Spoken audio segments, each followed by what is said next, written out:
Hello mga Mars! Welcome back to my channel, Karen Scoop Station here. Disclaimer, itong photos na isi-share ko ngayon sa inyo ay hindi ko po pagmamayari. Kaya i-credit natin ang mga owner nito. Ang pag-uusapan natin ngayon ay nag-react lang naman si Maine Mendoza tungkol dun sa blind item na kumakalat ngayon sa TikTok. Kaya without further ado, let's start!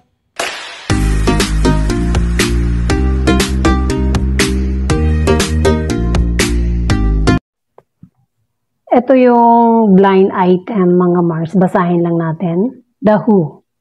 Female show host na kilala bilang Masa at Kalog. Apakataray in real life. According to a clinic owner, banned na ang host from her business dahil walang respeto sa staff niya ito. Ang team ni host ang nakiusap sa clinic na baka pwedeng i-groom siya sa hotel niya before sa shoot. Suplada, no eye contact, panay pintas, at reklamo ang host. Despite na team niya ang nakiusap ng last minute ex-deal services. Si Kalog host sa TV, mataray at very konyo pala ang atake in real life. At ito yung mga ilan na nagsisend or nagre-react dito sa blind item na ito mga Mars. Sabi dito, legit daw na si Maine Mendoza na yan, yung blind item. Sunod, mukhang si Maine na turn off sina mama ko nung nanood sila ng Eat Bulaga last week. Legit yan, nung nanalo kami sa One for All, nagtarayan kami sa gilid niyan. Pinakiusapan pa ko na wag ko lang siyang titigan. Grabe naman tong mga tao na to. Diba? Naku, kilala niyo ba si Maine Mendoza sa tunay na buhay? Tapos ito pa. Sabi ko na si Maine malamang mayaman yan.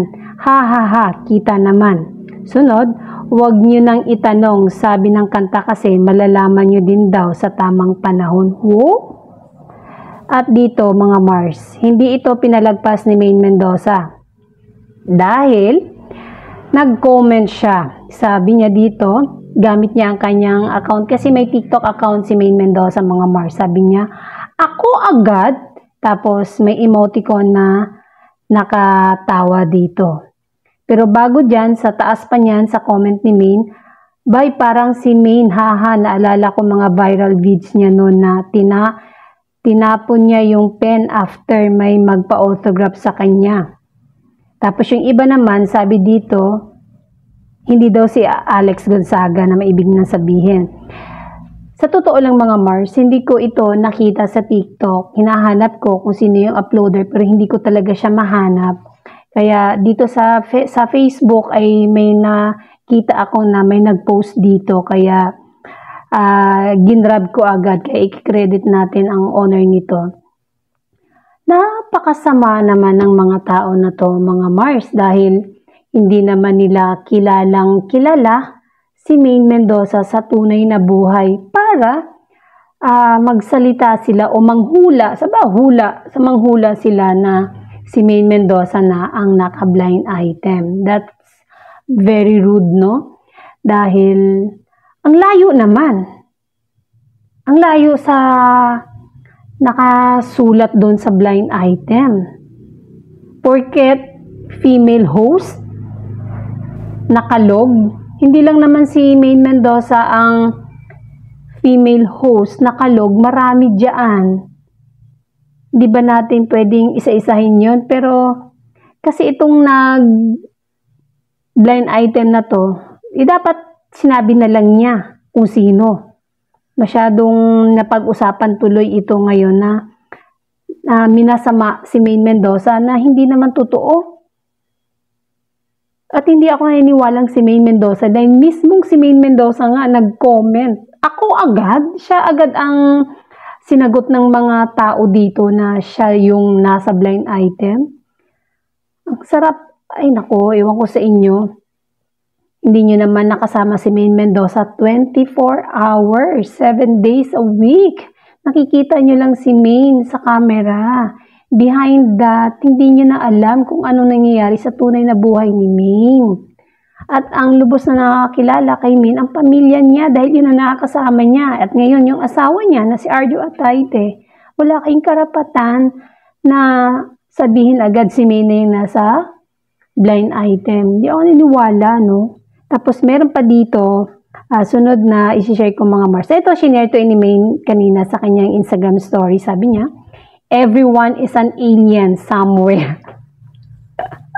Tapos meron pa mga Mars. Ito, this coming May mga Mars sa TV5 ay aabangan natin ang tandem, ang bagong tandem na sina Zanjo Marudo and Maine Mendoza sa TV5 mga Mars. Kung ano ito, pakaabangan na lang natin dahil sa May na po ito.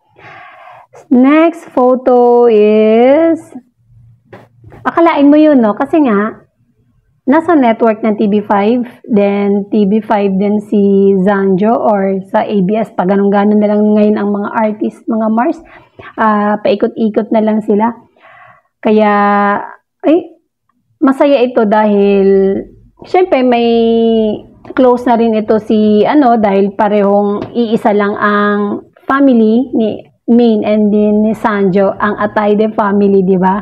May common denominator dahil engaged na nga si Zanjo kay Ria Atayde. And si Maine naman ay asawa niya si Arjo Atayde. Kaya exciting ito mga Mars na mapapanood natin ang bagong show ni na Zanjo Marudo and Maine Mendoza. At ito naman mga Mars, nakita ko to sa page or sa Facebook account ni Maine Mendoza. Ayan, Maine Mendoza, super legit yan. Ang nakalagay kasi dito, i-share ito, ayan, in-share yan ni Di Guzman Nancy, sabi niya, girls, na sinabi daw ito ni Maine, girls, tandaan nyo na it's not about finding the right man, it's becoming the right man for you. Kapag hindi nagbago, kahit sinabihan mo na, iwan mo na.